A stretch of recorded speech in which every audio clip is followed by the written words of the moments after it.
What do you know about Chile? What's Chile famous for? And what can you see if you go there? You'll learn about Chile on this episode and improve your listening comprehension. Welcome to Aprender Inglés con Reza y Craig.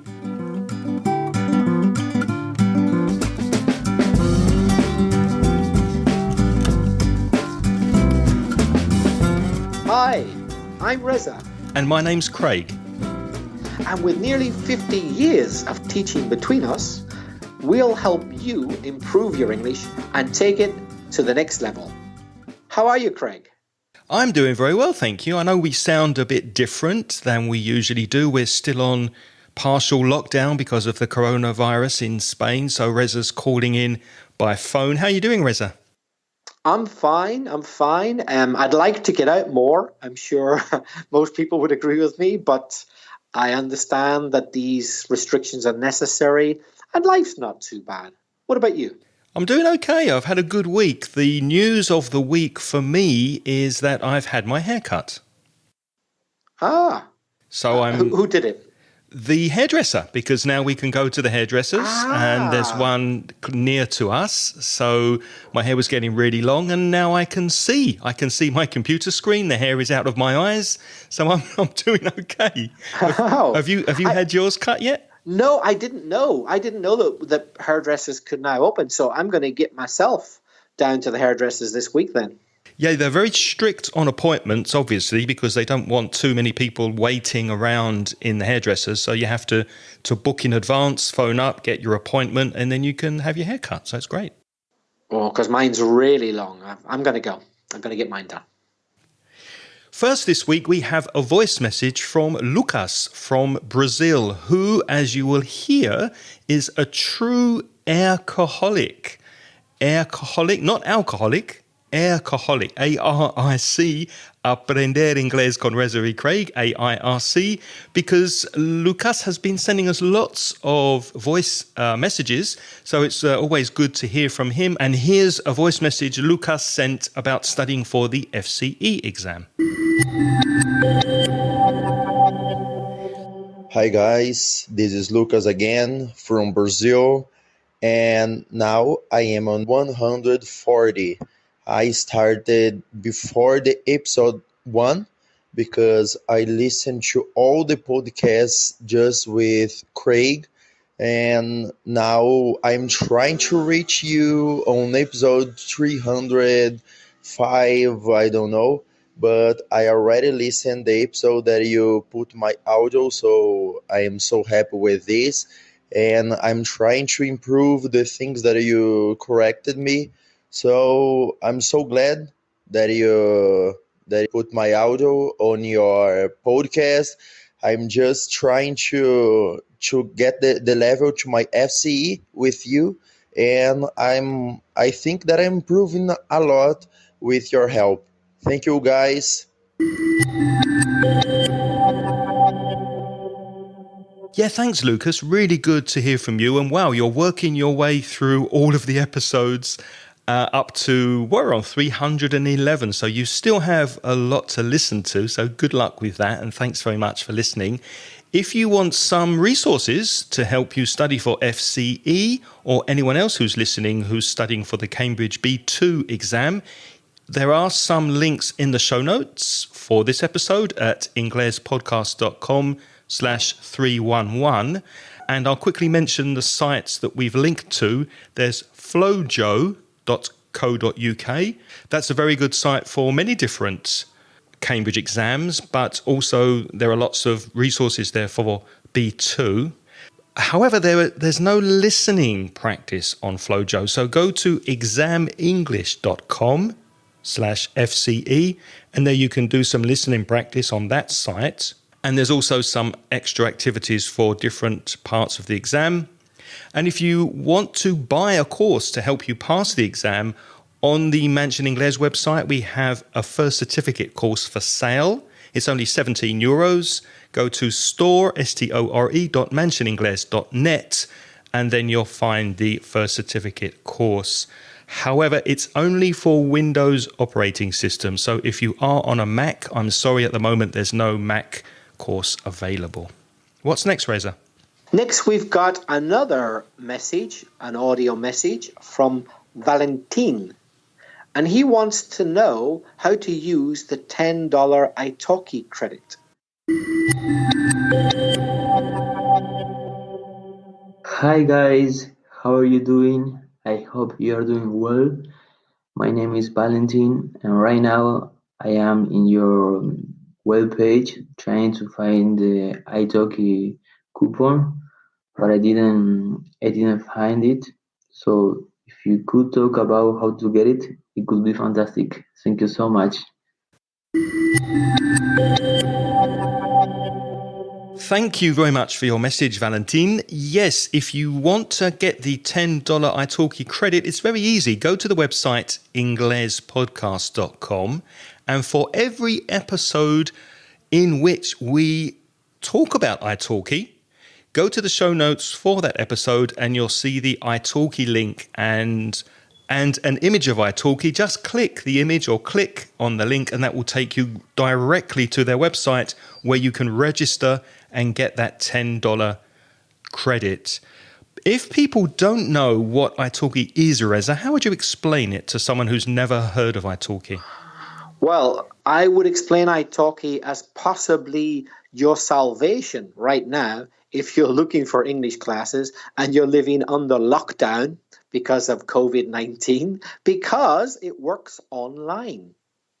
You don't have to go anywhere. You just stay at home or wherever you happen to be. All you need is a computer, and using some kind of social media network such as Skype or anywhere which has video and audio conferencing, you can get in touch with a teacher. What italki does is to find the right teacher for you. You will see that they have profiles of many teachers of English and other languages at different prices and different experience, different availability. So what you do is look at the profile of the teachers, find the one that you think might be right for you. For example, you might be looking for an American accent. You might want somebody who's Irish. You might want somebody from Manchester. Whatever. You'll find it all in italki. So once you find the person you want, give them a go.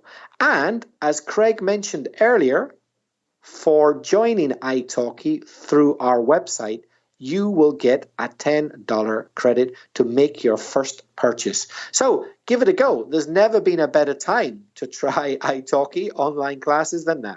And Reza and I would like to thank italki very much for sponsoring Aprender Inglés con Reza y Craig. The subject of this week's podcast is the wonderful country of Chile, and that's because we received an email from friend of the show, Franco, who is from Chile and lives in Chile. And Franco says, "Hi guys, I'm Franco from Chile. First of all, I would like to thank you for all the efforts you have made so far. This podcast has been so useful to me. I could not thank you enough. I would also like to ask for something. So far, you've talked about many South American countries, except for Chile. How can it be possible you left this beautiful country behind? Better to say, how can it be possible, Franco? Remember the pronoun it. How can it be possible you left this beautiful country behind? Please give it a go and you won't regret it." I really like that expression, give it a go, which is what you said, Reza, during your italki presentation. You said, give it a go, you won't regret it. So that's a very nice expression that Franco used in his email. Try it, give it a go. Well, Franco, thank you very much for your email.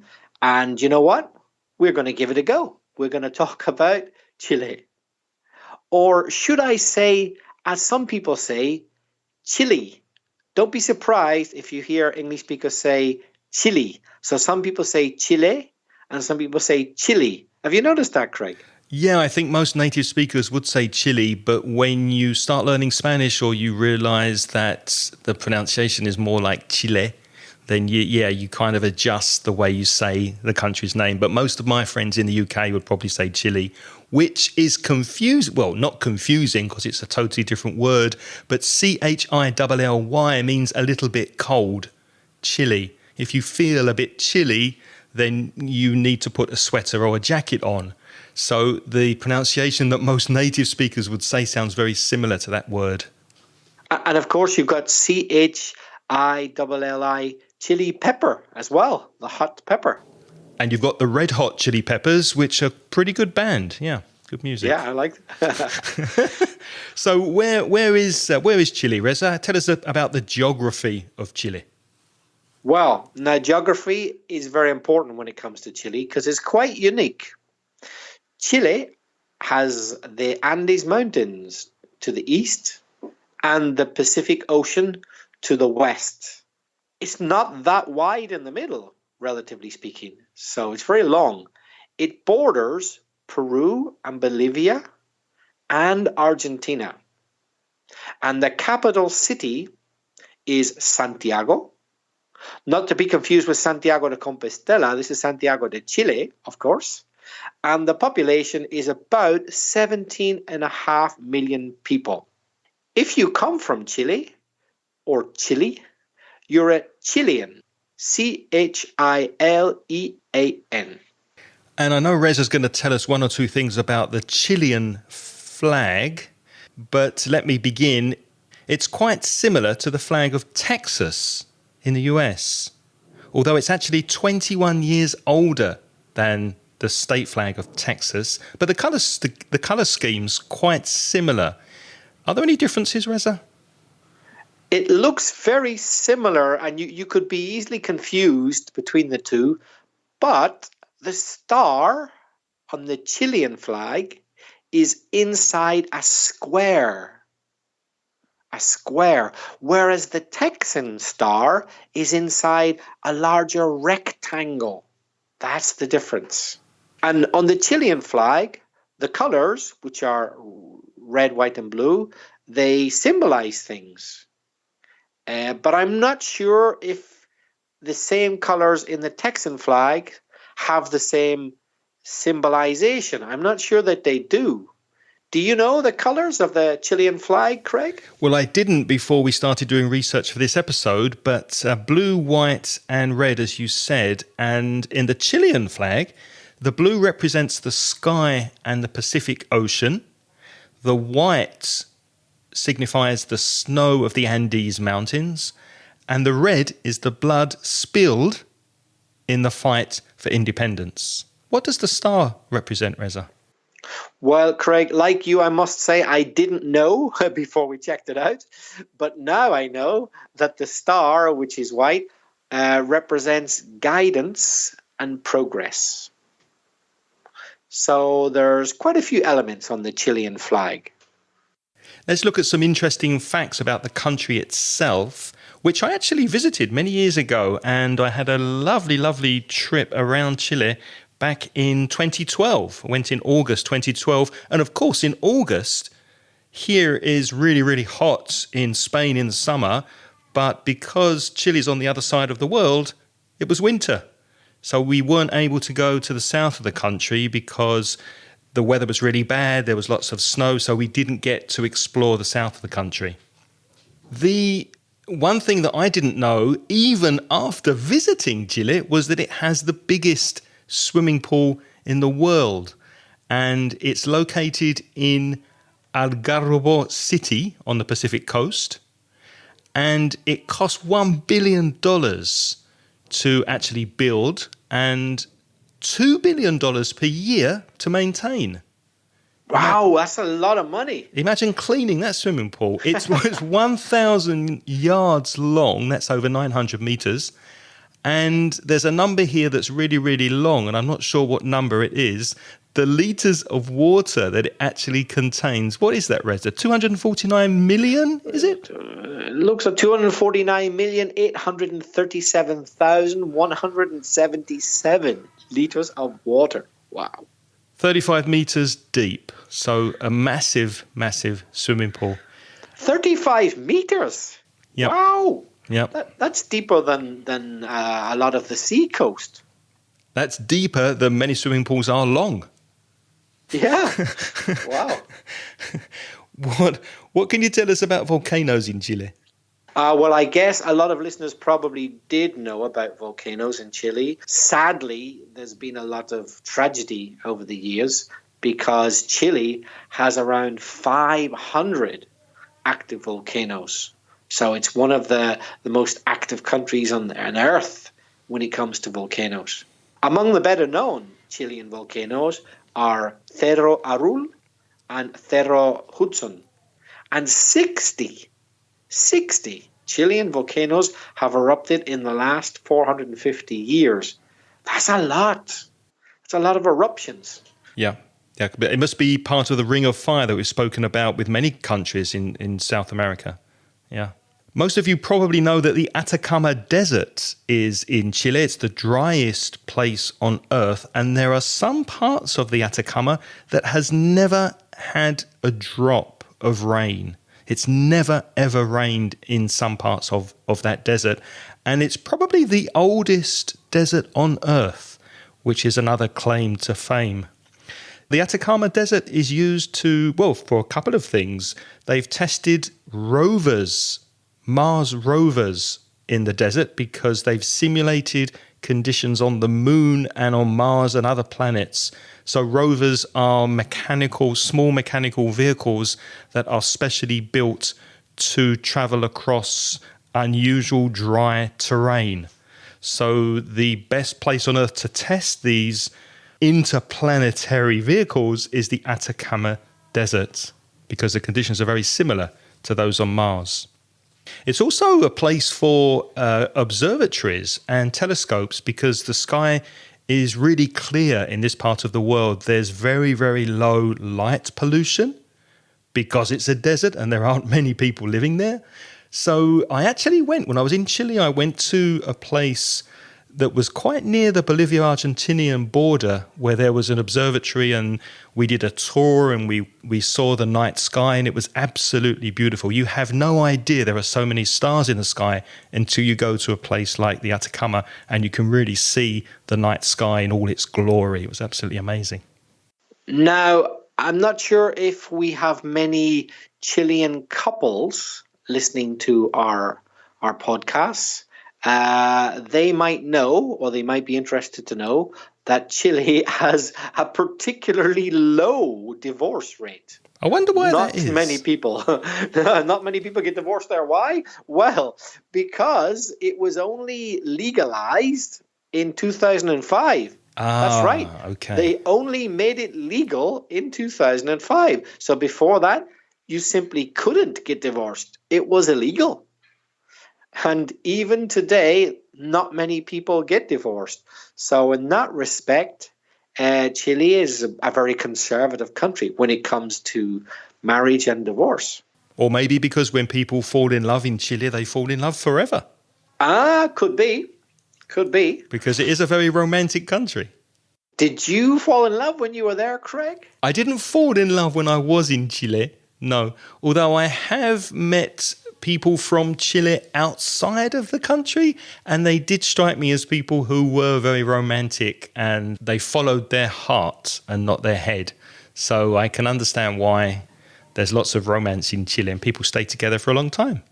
Well, actually, Craig, because of a present that you brought me back from Chile, I fell in love. What did I bring you from Chile? I don't remember. Many years ago, when Craig was in Chile, he brought me back some sal con merken Mapuche. Oh, that's right, yeah. Which I'll never forget. And in fact, once we had a listener of the podcast contact us specifically to find out about this product because it's amazing. I think it's maybe the best salt I've ever had. If you have a chance, listeners, do try sal con merken. That's Merken, Mapuche from Chile. It's fantastic salt. I fell in love with that salt. I thought you were going to say you fell in love with someone because of the salt, but no, you didn't say pass the salt and then fall in love. Okay. No, just the salt. When I was in Chile, I did visit Chiloé Island, which was beautiful, although it did rain all the time, but it was still a beautiful place to visit. But Chile also has another famous island that was annexed by Chile in 1888, and that's Easter Island, La Isla de Pascua, Easter Island. And it became open to tourism in 1966, so you could go and visit it from that date. And its native name is Rapa Nui, and it's full of tunnels. Now, I didn't go and visit this island, Easter Island. I'd love to go and see it. But if you do go, you can see 7 kilometers of subterranean tunnels. And you've probably seen the images of the huge statues that are called moai. And there are 867 of these huge statues carved out of stone. And the inhabitants of Easter Island carved these during the 13th and 16th centuries. And you probably have seen images of these with the really, really big, oversized heads of human figures. Yes, as soon as I hear the words Easter Island, I think of those monuments with the heads. It's the first thing that comes to mind for me. Yeah, I'd love to go and see them. They look really impressive. Well, as we were saying earlier, the geography of Chile is quite unique. In fact, let me give you an interesting fact. Chile is the second longest country from north to south in the world. It's 4,270 kilometers long. The only country which is longer is Brazil. But Brazil is also very, very wide. Chile is not so wide. It's just very long. In fact, it's only 150 kilometers wide, which is quite narrow, actually. Narrow is the opposite of wide, not wide at all. Just to give you some kind of perspective, this is a weird but interesting fact. Imagine if you put these countries, Holland, Ireland, Denmark, Belgium, Slovakia, the Czech Republic, Portugal, Slovenia, Estonia, Latvia, and Lithuania, put them all beside each other lengthwise, the long way, from north to south, and they would all fit inside Chile. Can you imagine? That's how long Chile is. It's incredibly long. But if you put them beside each other, beside means next to each other, right? So they wouldn't be long, they'd be wide. Well, maybe we should say then one on top of the other. That makes sense, yeah. You're right. It's confusing to say beside, isn't it? So lengthwise, you're talking about lengthwise. So one on top of the other. Yeah. From north to south. That makes more sense, doesn't it? Yeah. From north to south. Imagine that's very long. In fact, in the show notes, I've included a link where you can see that on a map. You can see all those countries inside Chile. So it may not be the longest country on earth because Brazil is, but on a world map, it certainly looks like the thinnest because it's only 150 kilometers wide and it's so long. So it's really, really, really thin looking. And if you want to see the image of all those countries, one on top of each other, go to inglespodcast.com/311 and you'll see the picture in the show notes. So it's very long and very thin. And if you go right down to the south of the country, the southernmost town, Puerto Williams, it's often said to be the southernmost town in the world. I didn't get there, unfortunately, as I said earlier, because of the weather. The weather was really bad. But some people say that it's the most southern town in the world. Although some people also say that because it's on an island, Puerto Williams, it's not on the mainland of Chile, then Argentina has the honor of the southernmost town in the world, which is Ushuaia. So I think the jury is still out on that and people have different opinions. The expression "the jury is out" means that it's a contested opinion. It's not perfectly clear. So the jury, like in a trial, is out considering the verdict. So there's no firm decision. There have been many famous people from Chile over time and also in present day. So Reza, can you tell us something about famous people from Chile or famous Chileans? Yes, some come to mind very quickly.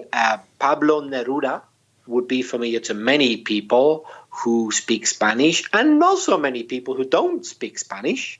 So he was a poet who wrote in Spanish language. Also, he was a political activist. He was very active in kind of left-wing socialist causes, and he's regarded as one of the best poets ever in Spanish language, I would say.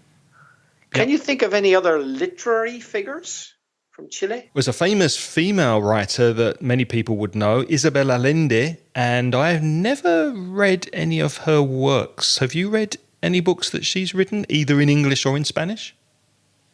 No, but I have seen a film adaptation of La Casa de los Espíritus. Oh, of course, yeah. Yeah, which was a really good film. Yeah. With Jeremy Irons, was it? That's right. Yeah. And another poet and famous diplomat is Gabriela Mistral, who I hadn't heard of, but I know that she's very famous. So I feel bad that I hadn't heard of her. When I was doing research, I read a lot about her, Gabriela Mistral. When I was traveling around Chile, I did visit a house that used to belong to Bernardo O'Higgins. Can you tell us something about him?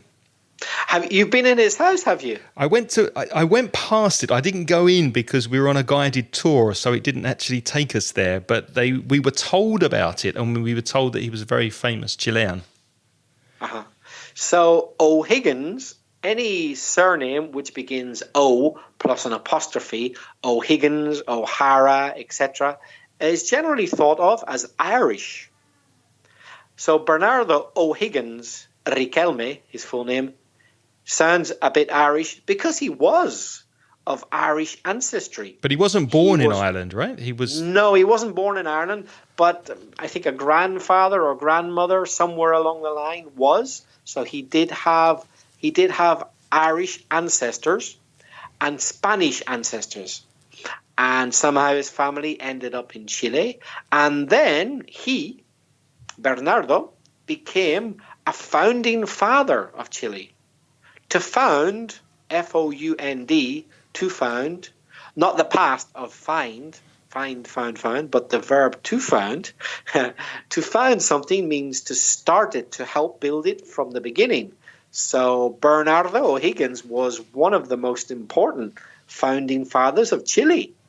He gained independence from the Spanish and helped create the country. So somebody with an Irish surname, strangely, helped create modern-day Chile. Another famous political figure, Augusto Pinochet, was the president of Chile from 1974 to 1990.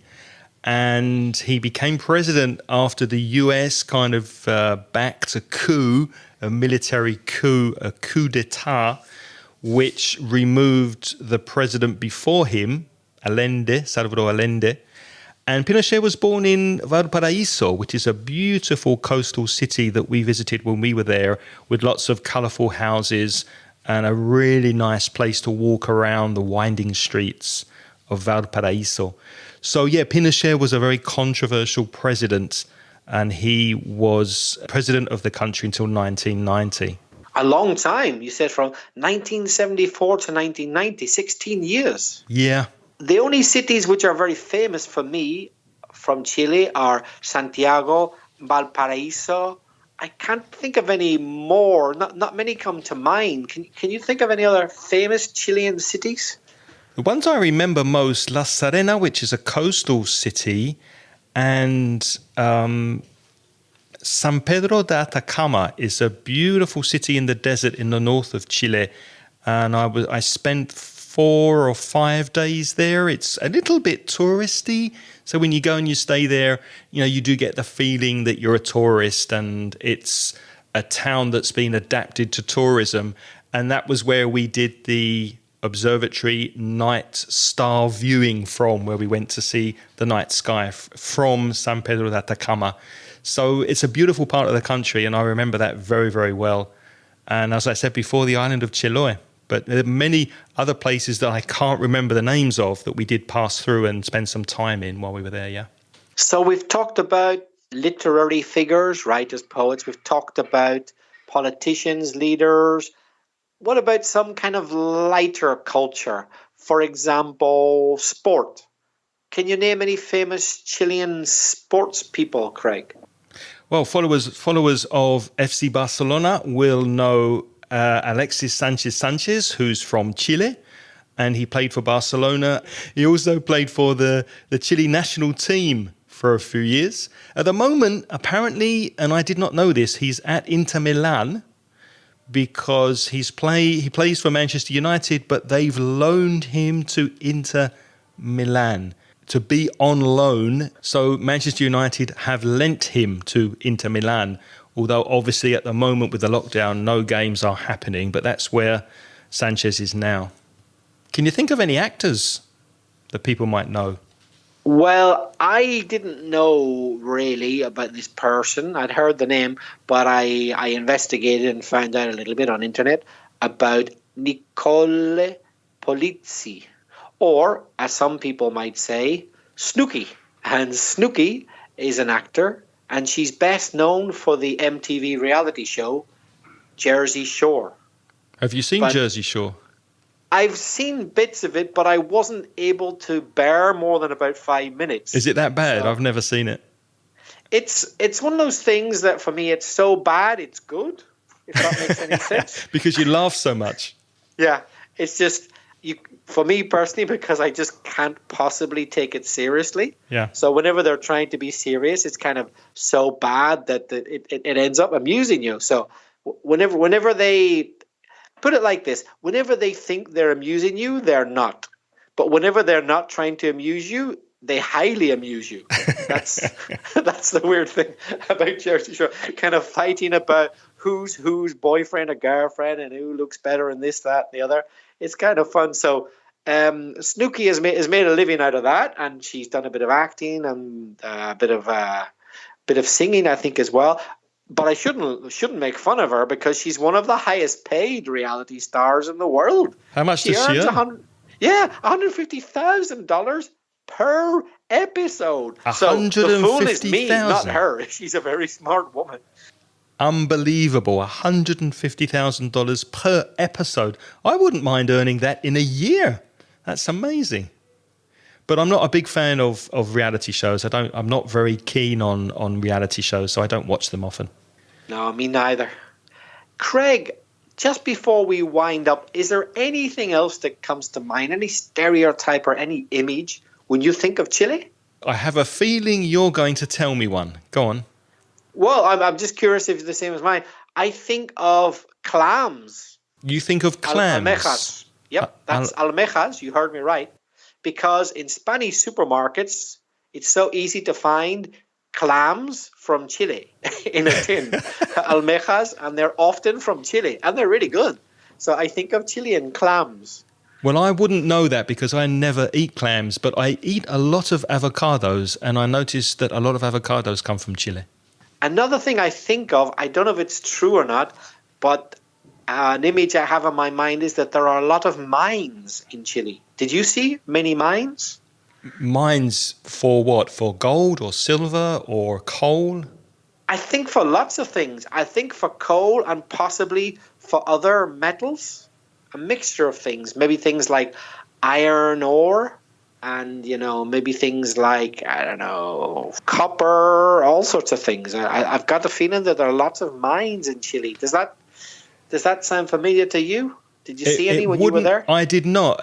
We weren't shown any mines. It would not surprise me. I'm sure there are, but that wasn't something that I remember seeing. But what I know Chile for, although I'm not a great wine drinker, is their wonderful wine. Chile has fantastic wine. Yeah, really good wine from Chile and exceptionally good value in the United Kingdom. So you can get a pretty good quality Chilean wine for a reasonable price. In the UK, they're better value for money than Spanish. In other words, you get more quality for what you pay than Spanish wines. I'm not saying they're better than Spanish wines. I'm saying that per pound, you can get better quality of a Chilean wine in the UK. Obviously not in Spain. In Spain, it's cheaper to buy a good quality Spanish wine. And I can even think of a few particular wines that I really like. I think the Valle Central rings a bell. There's an area called Valle Central, really good wine from there. So yeah, I do like a glass of Chilean red wine. And while you are enjoying your wine and eating your clams from Chile, why don't you start practicing your English and send us a voice message? You can do that by going to our SpeakPipe service. That's speakpipe.com/Ingles podcast and leave us a message there. Remember, you only have 90 seconds to speak. Reza, how can people contact us by email? You could send an email directly to Craig. He's Craig@inglespodcast.com, or to me, belfastreza@gmail.com. And don't forget to visit the online store. That's store, store.mansioningles.net. We can find a variety of different books and audio and other resources to help you with your English. And before we go, we'd like to thank our wonderful Patreons who are supporting this podcast. You can see a list of all our wonderful supporters over at Patreon, patreon.com/Ingles podcast. Now, we don't have time to thank all of you individually, but we would like to welcome our most recent supporters who have joined us this month, and they are Rox Col, Soledad Alcaraz Plaza, Maria E. Gonzalez, Fran Lopez. Thank you very much for joining our Patreon program. Reza, if people want to support us on Patreon, how can they do that? You could sponsor us for as little as $1 a month. And by doing that, you'll get instant access to recent audio transcriptions. All you've got to do is go to Patreon. That's Patreon. Patreon.com/Ingles podcast, and there you'll be able to subscribe if you like. We'd like to thank Franco for his email giving us the topic for this week's podcast. But what's next week, Reza?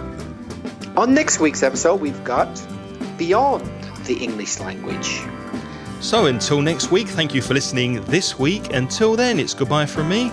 And goodbye from me. The music in this podcast is by Pitts. The track is called See You Later.